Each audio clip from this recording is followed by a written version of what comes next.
Hello, everyone. Welcome back to another episode of The Lit Corner, where we seek and celebrate stories. My name is Sri Lakshmi, My name is Purvaja. and we're Skillet readers. So, on the occasion of 30th September, which was World Translation Day, we thought that the theme of today's episode should be about Indian children's books that are translated. So, funny story, the reason why we thought this was a fitting theme for today's episode is because Purvaja and I, we have a very bad habit of buying books that we'll never read. So, one of the conversations we were having after buying was the huge influx of Japanese translations in any bookstore that we walk into. And we were curious as to why this is the case. We also thought about one of the books that we used for one of our online programs, which was Kiki's delivery service. So that by far has to be the most expensive books we've included in any of our programs. We wanted to hear from our lovely guest on what her thoughts were on this. And the question really was, why do we not see Indian translated works for children that are being bombarded and forced down our throats in the same way? So, Purvaja, would you like to introduce our guest? Yes, when we thought about this topic, there was one person who came to mind instantly. So we are really thrilled to have Sudeshna join us today. So Sudeshna is an editor, writer, and translator. She has worked in publishing for a quarter of a century. Always sounds nicer than 25 years. She is an executive publisher and head of children's books at Speaking Tiger. She has written picture books and done translations, which is one of the reasons why we really wanted to get her thoughts on this topic. She's also written her first children's novel, which is A Home to Haunt, which was published in 2025. I am a big fan of that book. She is also a co-founder of Kosinuk Library, a children's library in Koramangala in Bangalore. So welcome to our podcast, Sudeshna. Thank you, Purvaja, Sri Lakshmi. Thank you for that lovely introduction. Like I always say, you guys are doing such wonderful work, and I'm a big supporter and I'm a big cheerleader for everything Skill does. So, of course, I had to be here. So, one of the first things we are curious about is the current landscape of Indian translated books. What does it look like in Indian children's literature? Generally, not for children, but otherwise, this year would be considered a big year in translation because the International Booker was a translated work from India by Banu Mushtaq Heartlamp. And of course, that brought the spotlight quite a bit on translations being done from Indian languages and specifically translations of contemporary works, because I think in English publishing, it's always been being a little safe and going in for translations of works that have been out there for a while. But it's good to see that there are more and more works coming out from different publishers, which are not just considered classics or well established. In children's writing, we are in a somewhat of a time warp, I feel, because this has not happened to that extent. And there are many reasons for it also. One is, of course, there are translations that are happening all the time with publishers like, say, Pratham Books, who bring out books in a number of languages when they bring out books. So they could be coming out with a Marathi first book also, and then that's also available in Hindi and English and Tamil. And many of their English works are also translated into various languages. So that, I think that is something that we need to acknowledge and see that they've been doing like really impressive work to get the books out there in different languages to children who would appreciate reading in their mother tongue. I was looking at their annual report recently on that thing, and there were such lovely instances mentioned over there that kids who had never seen a book in their language sometimes they're holding that book in their language for the first time and they're reading in that language. So that is like really amazing work that is being done, and I think we sometimes sort of forget that a bit. And there are other publishers also like Pratham, though they sort of originate in other languages. So there's, say, like Ektara or someone who does wonderful work in Hindi with their magazines and all of that, but that's in one language. Now, in children's publishing, there's been some really exciting works of translation that has happened. And by translation, I mean, of course, into English at the moment. The entire children's writing of Satyajit Ray, which is one of the most popular series of books in children's writing in Bengali. When I was working there, we had done the Feluda books as comics. So I think what we need to do is sort of look beyond certain languages. I think a lot of translations that have happened have been from Bengali. I think the reason has also been because Bengali literature itself has a very strong children's writing background. So starting from the most well-known writers, if you're looking at Tagore or you're looking at Ray and his father and all, they all actively wrote for children. They published children's magazines. They serialized novels for those magazines, which used to come out during the pujas, and that would be something that everyone waited for. So therefore, because there is this vast sea of things to pick from, I think a lot of translation has happened from Bengali. What we need to do is we need to look at other languages. We need to look at Marathi and Kannada and Tamil and, Hindi, of course, there is lots, and every other language. In Hindi, that I feel that there is now a very interesting and vibrant writing happening for children. Whereas some years back, they may not have translated so well into English. I think every year I see one or two works of translation out from most publishing houses, publishing for children. Recently, I saw this book from Puffin called, which was a translation from Assamese, a book called Under the Bakul Tree, which we, at Kozinuk Library, we got the book and we've given it to many kids, and almost universally, kids have come back and said that they've really liked it. Most unlikely candidates, but they've said that they like it. So something resonates, and none of them have an Assamese background. So it was not like someone picking it up to know their heritage. Same with Ray books and the Sunil Gangopadhyay's translations. We at Speaking Tiger Talking Cup, we've done this translations of Sukumar Ray, which has its own followers. So the translation of one of Ray's most iconic story, which is inspired by Alice in Wonderland, it's called Hojaboro Law, which was translated by Arunava Sinha as Habajaba Law. And it's an absolutely crazy work of nonsense. There has been some stuff that has been done. And I think what I would like to see going forward is more translations of contemporary works happening between languages.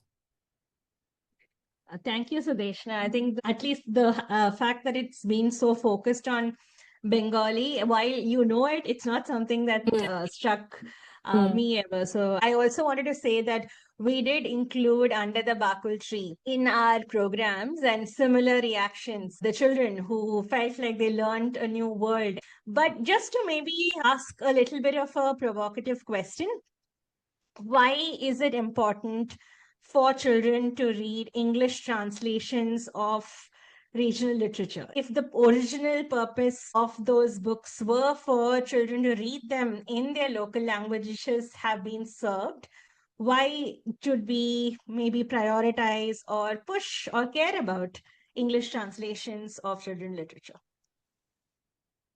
See, I would look at it in two ways. One is that we are living in an increasingly urbanized, dislocated kind of a world, right? Where many children are growing up where they're away from their original place of where the family is from, maybe, or there are a lot of hybrid families. So one is, and that was true of what I saw with my own child, was that it's a way of connecting with your heritage, of knowing where you come from, of partaking of this beautiful part of your culture that would otherwise be completely lost on you. Because yes, you can be told the stories, yes, you can be read aloud to, but you cannot enjoy it as much, because if you're an Assamese living in Bangalore, you're not going to learn Assamese the way to read and write the language as the way someone living over there will be. Then how do you access that beautiful world that is out there, and which would be criminal if it's never known to you? And translation is the way to do that. The other part of it is related to it, but it's what we talked about with Under the Bakul Tree, that these are works that bring another world to your list of books that you're reading. And it's the same as if you would say that I have never read anything Indian, or there is this resistance often from kids of not wanting to read anything Indian, but when they do, they realize that there is something. And finally, isn't that the purpose of reading? The purpose of reading is to open up worlds for you, is to open up things that you had not thought possible. And there's something that I remember Jerry Pinto had once said, and which has really struck with me, is that we read Tintin and Asterix growing up, and we consider them to be like foundational works that every kid needs to read. They are all books in translation. They were not written in English. Imagine if you had never read a Tintin or an Asterix, how poorer your life would have been. It's a way of learning the nuances of who you are, and it's a way of connecting to another part of your heritage, not just if you're coming from that community, but if you're coming from anywhere.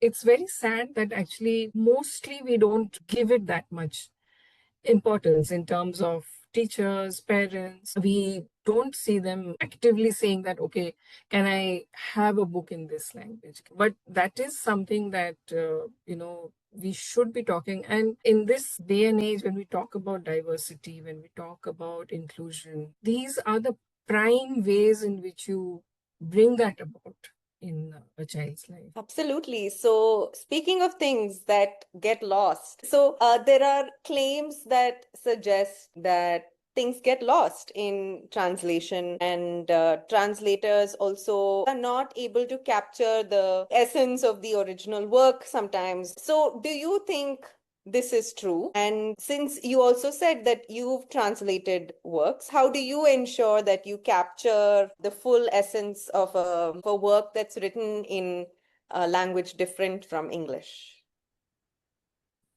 So the thing is that if something is getting translated, something is bound to get lost, especially if you're translating from an Indian language into English. These languages have very different rhythms. We have very different ways of expressing things. So something that works in Hindi or Bengali will not always work exactly in English. So something is bound to get lost in translation. And that has to be acknowledged, that it cannot be, because we are working with two very different families of languages, very different ways of expressions and all of that. But at the same time, I think it is up to the translator to find ways to bridge this gap and make sure that what you're losing is as little as possible. And also, I would say that as an editor, it is also very important that you're able to access the work in the original also. If you're not personally able to do it, you talk to someone else who has been able to do it. I think that is where often the problem lies, that if it is a literal translation, it will sound stilted, it will sound not natural. But if the translator is able to convey the essence without taking away the authenticity, it's a balancing act. And I think anyone who has translated would have struggled with this, especially if you're doing children's books, if you're doing books that are not straightforward, maybe like, say humor or nonsense or something that uses a lot of wordplay. I think those things are the ones that are really difficult to do. I mean, I think if any of us read Asterix in the original, we'd find it to be completely different. But we've enjoyed it in English for years and years. Same with Tintin. And I thought I'll just show you. I got a few books over here. So it was the Durga Pujas recently. And so during that, so there are these big pandals where the idol is kept and everyone goes and all of that. So, but it's also a way, I think, for the community to come together, to connect with their roots and all of that. And one thing is always that there are always bookstalls where you get to buy books that you would not be able to do so otherwise in a place away from Calcutta. So this, and every year I go mad and I buy, like you said, buy more books than I'll ever read or I'll ever open. But this year I was like, I will just pick up a few things. And I realized that the books I picked up, out of the three, two of them were translations. They're two like very naughty boys called Nonte and Ponte. And these have appeared as comics for years and years in Bengali. And these are now available in English. And just out of complete nostalgia, my 23-year-old son picked this up because he used to read this as a kid. And these are very silly stories, but very funny and just completely time pass, as they call it.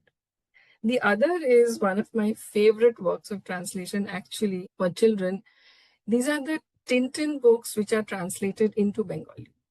So this is, if you know the cover, you know what book this is. This is the Calculus Affair, but this is in Bengali and it's called Calculus Erkando. And these stories have been available in translation in Bengali since I was a kid. So I have read them in English once. Then I would go and read them in Bengali. And it was a completely different flavor. Even the names were changed somewhat. So Snowy was not called Snowy. Snowy was called Kottush. Captain Haddock was Captain Haddock, Tintin was Tintin. But Thompson and Thompson had some other name. But it is hilarious. And they're actually brilliant works of translation. I'm sure I can see that what has been lost while they have moved from English to Bengali, but I can also see what they have gained. But yes, one does need to work on these with a lot of sensitivity, with a lot of attention to detail. Before we maybe dive a little deeper into just what you said as what you can look for as an editor, there's just so much that I resonated with what you shared. And it also made me wonder, I didn't realize Tintin books were translated into Indian languages. And I'm wondering what I missed out on by not maybe reading those books in Tamil with my parents and my grandparents. Maybe, Sudeshna, putting on your editor's hat, what you just said about what an editor should look for. What do you look for when you look at translated works? You had also earlier in the conversation mentioned that there are some books now that are more ready for translations or make better translations than others. So what do you look for as an editor and what do you watch out for? I think one of the first things as an editor that you look out for is to see whether it works in English. A lot of works that are wonderful in their languages, but in translation, do they work? Do we have the audience for that kind of a book? That is I think the primary thing that one looks at as an editor. And obviously, people will feel very strongly about a book if they want it available in translation. But not everything works in all languages. And even if it works in all languages, sadly, the nature of publishing is such that finally it is a business and you have to take a call on what you think has a potential to be available in stores. Will this be of interest to only a certain section of people? Or if this is out in a bookstore in any part of the country, will it be picked up? So that is something that we need to see. Maybe you want to take that leap and you want to do that. So as an editor, you have to take that call. Is it something that if you present it in a certain way, that there will be takers for it? Like this is a funny book that we did in Talking Cup. It's called The Adventures of Goopy the Singer and Bagha the Drummer by Upendra Kishore Roy Chaudhary. It's a hilarious story, actually. There was a movie made based on it by Satyajit Ray for kids, which is a slightly different version. But Upendra Kishore Roy Chaudhary was actually Satyajit Ray's grandfather. And he wrote this story about these two friends, Gopi and Bagha, who are thrown out of their villages because Gopi is a terrible singer and Bagha is a very bad drummer. And then they meet in a forest, and where the king of ghosts gives them three boons. And one of the boons they asked for is that we should be able to sing and, make music that everyone loves. And they become these great singers and musicians. And then they have these all kinds of adventures and all of that with it. So we did this book with illustrations, and it's a very sweet and kind of really funny book actually, which I don't know if at first glance if it's something that kids anywhere would pick up, but we did it, and it's sort of worked. This other book that I edited a long time back, this was published in 2007. This is a book by this author called Vibhuti Bhushan Bandyopadhyay, and it's called Making a Mango Whistle. I don't know if it's still in print, but if it is, Purvajan Sri Lakshmi, I would highly recommend that you pick up this book. Satyajit Ray based his movie Pothir Panchali on a book. So this is also called Pothir Panchali. But Pothir Panchali, when Vibhuti Bhushan Bandyopadhyay wrote it, he also wrote a children's version of it called Amati Bhepu, which means a mango whistle. And this is a translation of the children's version of Pathir Panchali. It's a world that you will not see anymore. It is filled with descriptions of nature, of rural life. It is so sad. And so at that time, what we did was we did it as a classic, as a children's classic. So sometimes you sort of have to decide whether, okay, maybe if you just put it out there as it is, it may not, get as many people to pick it up. But if you do it in a certain way, with a certain context, adding certain visuals to it or whatever, it might work. So as an editor, I think those are things that one has to constantly look at when commissioning translations or editing translations. How are you able to navigate this thing? And of course, everywhere finally it comes down to, why will someone pick up this book? So thank you for that recommendation, Sudeshna. Coming to recommendations more, we'd like to hear from you. What translated books for children would you recommend? So I think I've already mentioned a few.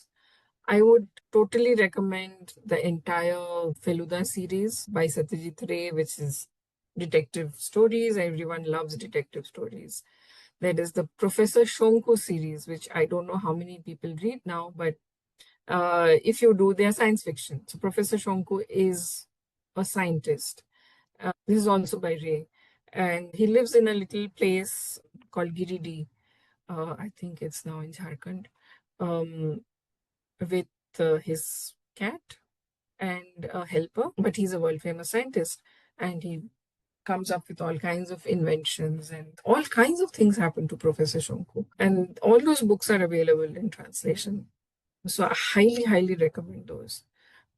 So this is one of the books that we have done in Talking Cup. This is the one with the Habijaba law that I was speaking about by Arunava Sinha, which is just amazing. I'll just read you a little bit from this. So this goat stands up and he gives a speech. And he says, "My dear boys and my dearest husbands," who is another character, "as you can tell from the certificate hanging around my neck, my name is Ren and Barton Singh, BA, food specialist. I can say Ba in the most musical way, which explains why both Ba and Singh are part of my name. When writing my name in English, I add the BA standing for Ba.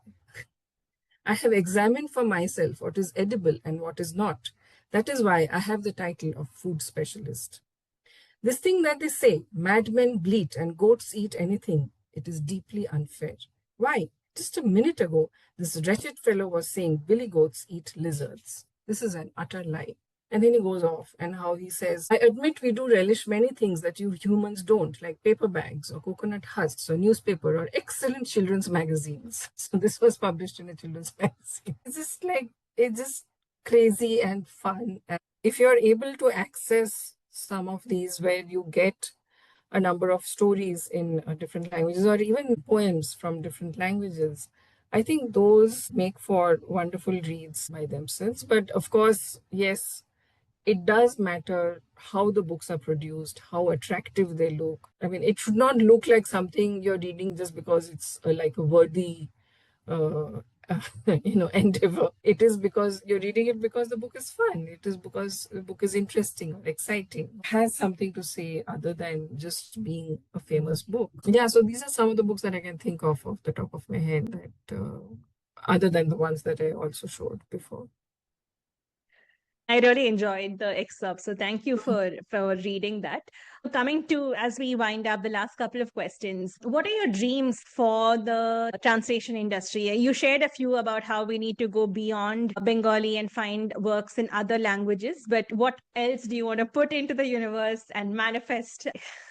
Yeah, I would definitely want more books out there. Perhaps there should even be simultaneous books out, like when there's a book being published in in Hindi or whatever, and then you also do it in English, and so that we are really confident about what we are putting out there for kids to read. Like I said, I would like to see more and more contemporary works being published, and I would also like to see more and more children's literature being published in these languages. So a lot of time, the hurdle that we come up with is, and I think Purvaja, I had reached out to you once about this, is that you want to find something, but you're not able to find something which was written for kids for the pure joy of it. There are as many language evangelists. I mean, in a way, that might be a wrong thing to say, but in the sense that if I meet someone and I say, "Oh my God, you've not read this, work which is, which might have been originally written in Bengali," so then you sort of say that this book was there. So I wish there were more and more people coming out and say that, "Oh my God, how is it that you don't know about this excellent work in Telugu or this beautiful work in Gujarati or whatever?" Obviously, publishing becomes stuck in caste class barriers, so there should be ways of breaking out of it. And I think if there was a way in which we knew that we were able to easily access information about what other children's books are being published in other languages, I think that, as editors, we are constantly being sent catalogs by publishers in, say, Europe, or other places, saying that this book was written in German and it sold this many copies and we have sold so many language rights. And I wonder why we don't do that with our Indian language books. So that's something that I would like to see. Fabulous. Thank you for that. Thank you for putting it out there. Hopefully, people are Yes, about it. listening. Yeah. Okay. So, coming to our last question, Sudeshna, we want to know what message you'd like to share with parents about translated literature. I mean, I've been a teacher and I've heard parents tell me that their children or they themselves don't read Indian authors. Forget translations. My child doesn't like reading books by Indian authors, things like that. So, what would you like to share with them about translated literature? And another question we had was, how do we get parents to pick up Indian translated texts for themselves and for their children, of course, when there is so much noise around international titles? Like we told you, like there are so many Japanese translated books that we see around us. So one is, of course, we have to talk to parents about what they gain out of introducing their children to works of translation from Indian languages, which is something that we've talked about before now, is that you access this wonderful treasure trove of stories and, basically amazing literature, which would otherwise not be available to you. The other thing is, I think, for publishers also to put out books out there that look interesting, that would be something that children would gravitate to on their own and not have them shove them down their throats. And finally, I find that if children are interested, they're pretty agnostic. If you get over that initial barrier, then I think it doesn't matter to them whether this was first written in some other language and then appears in English. Basically, you present the books to them as, this is exciting detective fiction, this is exciting science fiction, this is an exciting adventure story, this is a lovely story on its own. I think that's what we should aim for. I think a lot of it is the same problem as that what we have with Indian children's books in any case, which is getting people to pick them up, to read them, to get over their initial hesitation in picking them up if they are not mythology or if they are not just by one or two writers. So that problem remains. So the kind of struggle that we have with our other books, I think it's the same for translations. It is time that schools stepped in. It is time that they made the effort to find out what is out there, have these books as part of their reading lists. So many of these books are not even considered for these kind of reading lists or reading programs. And we need to work around it. And the answer is not to do less translations, but the answer is to do translations in a way that will appeal to people immediately. Right. Thank you so much, Sudeshna. I think what really I'm taking away from the last question and the response is that we all have a role to play with this. Yes. And, Yeah. from schools to parents to publishers to writers like yourself to Mm. people who design programs Yeah, like we to do. booksellers, to librarians, everything. Everyone has to understand what is being published and what is available out there, and then give it to the child. Because if you keep selling or promoting what is easily sold or easily promoted, then what happens to the rest of publishing and the rest of the books? I was speaking to a friend about how sometimes selling books seems like activism in and of itself, and this really seems to remind me of that. It is, yeah. Thank you so much for joining us and being so generous with all of your stories and insights and experiences. We are super, super lucky to have had you join us. Thank you to our listeners who've stayed on and have heard this and share with us. Maybe there are more books that you've read that we are not aware of. So please drop those in the comments. Sri Lakshmi and I are always looking to add to our book collection that we may or may not read. So please share those. And thank you so much for listening. Thank you, Purvaja and Sri Lakshmi. Right. Bye, everyone.